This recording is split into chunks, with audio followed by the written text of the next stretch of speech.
வணக்கம், welcome to family corner. உங்களுக்கு இந்த வீடியோ பிடிச்சிருந்தா லைக் பண்ணுங்கள், கமெண்ட் பண்ணுங்கள், ஷேர் பண்ணுங்கள், மறக்காமல் சப்ஸ்கிரைப் பண்ணுங்கள். இன்றைக்கி சோள பணியாரம் எப்படி பண்ணுறதுன்னு நம்ம பார்க்க போகிறோம்.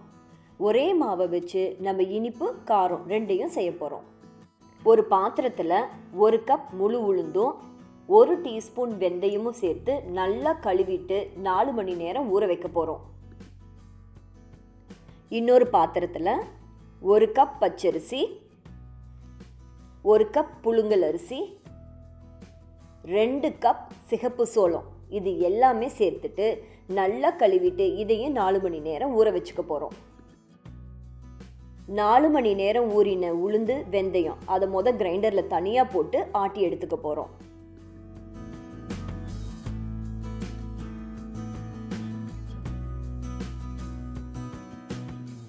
உளுந்த ஆட்டி எடுத்ததுக்கு அப்புறமா நம்ம 4 மணி நேரம் ஊற வச்சிருக்கிற பச்சரிசி, புழுங்கல் அரிசி, சோளம் இதையும் கிரைண்டரில் போட்டு மாவாட்டி எடுத்துக்க போகிறோம். ஆட்டி வச்சிருக்கிற சோள மாவை ஏற்கனவே ஆட்டி வச்சிருக்கிற உளுந்து மாவு கூட சேர்த்து நல்லா கலந்து விட்டுக்க போகிறோம். நம்ம ஆட்டி வச்சிருக்கிற மாவை புளிக்கிறதுக்காக அப்படியே ஒரு 6லேருந்து 8 மணி நேரம் வச்சிடுறோம். 6 மணி நேரம் கழிச்சு மாவு நல்லா பொங்கி வந்திருக்குது. இது பணியார சுட சரியான பதம்.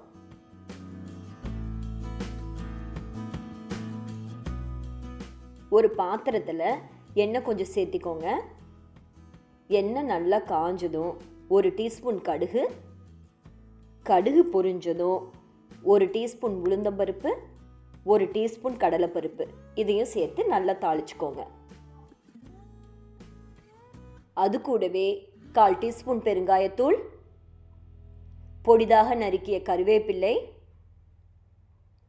பொடிதாக நறுக்கிய 3 பெரிய வெங்காயம் இது எல்லாம் சேர்த்து நல்லா வதக்கிக்கோங்க. அது கூடவே பொடிதாக நறுக்கிய 3 பச்சை மிளகாய் இதையும் சேர்த்து நல்லா வதக்கிக்கோங்க.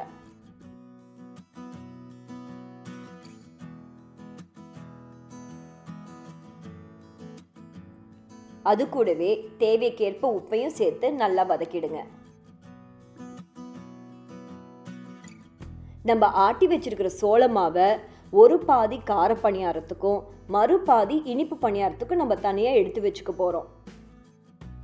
கார பணியாரத்துக்காக எடுத்து வச்சிருக்கிற மாவு கூட வதக்கி வச்சிருக்கிற வெங்காயத்தை கலந்துக்க போகிறோம். அது கூடவே பொடிதாக நறுக்கிய கொத்தமல்லி தழை இதையும் சேர்த்து நல்லா கலந்து விட்டுக்க போறோம்.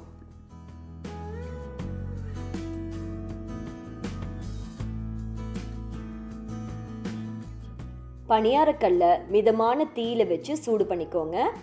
கொஞ்சம் சூடானதும் அந்த குழியில நம்ம எண்ணெயை ஊற்றி இப்போ கலந்து வச்சிருக்கிற கார பணியார மாவை ஒவ்வொரு குழியாக நம்ம ஊற்றி எடுக்க போகிறோம்.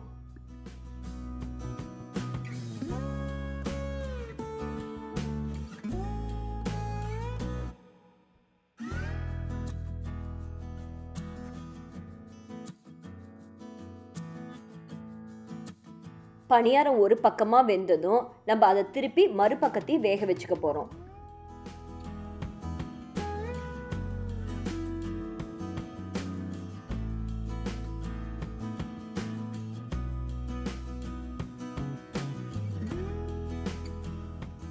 பணியாரம் எல்லா பக்கமும் நல்லா வேகிறதுக்காக அடிக்கடி திருப்பி விட்டுடுங்க.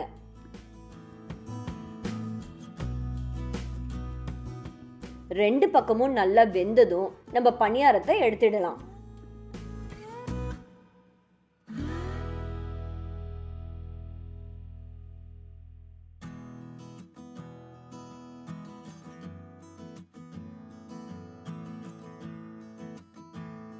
மிக மிக சுவையான கார பணியாரம் தயார். ஏற்கனவே எடுத்து வச்சிருக்கிற மாவை நம்ம இனிப்பு பணியாரம் செய்ய பயன்படுத்திக்க போகிறோம். இனிப்பு பணியாரம் செய்யறதுக்கு நம்ம நாட்டு சர்க்கரையோ அல்லது பொடித்த வெல்லத்தையோ நீங்கள் எடுத்துக்கலாம். நமக்கு இனிப்பு எவ்வளோ வேணுமோ அதுக்கு தகுந்த மாதிரி நீங்கள் நாட்டு சர்க்கரையை பயன்படுத்திக்கலாம். நீங்கள் நாட்டு சர்க்கரைக்கு பதிலாக பனை வெல்லம் கூட சேர்த்துக்கலாம். பணியாரக்கல்லில் நல்ல எண்ணெயை விட்டு மிதமான தீயில வச்சுக்கோங்க. கல் நல்லா சூடானதும் நம்ம இனிப்பு மாவை ஒவ்வொரு குழியிலையும் ஊற்றி எடுத்துடலாம். பணியாரம் ஒரு பக்கமாக வெந்ததும் நம்ம மறுபக்கம் வேகிறதுக்காக திருப்பி போட்டுடலாம்.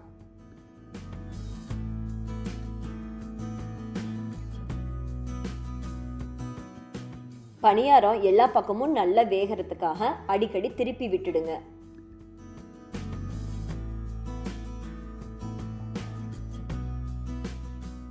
பணியாரம் நல்லா வெந்ததும் நம்ம எடுத்துடலாம். மிக மிக சுவையான இனிப்பு பணியாரம் தயார்.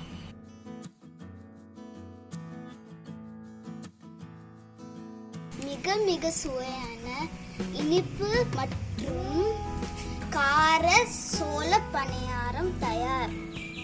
இது எங்கள் அம்மாவோட ரெசிபி. நீங்களும் ட்ரை பண்ணி பாருங்கள். உங்களுக்கு இந்த வீடியோ பிடிச்சிருந்தா ஃப்ரெண்ட்ஸுக்கு ஷேர் பண்ணுங்கள். ஃபேமிலி கார்னருக்கு சப்ஸ்கிரைப் பண்ணுங்கள். நன்றி.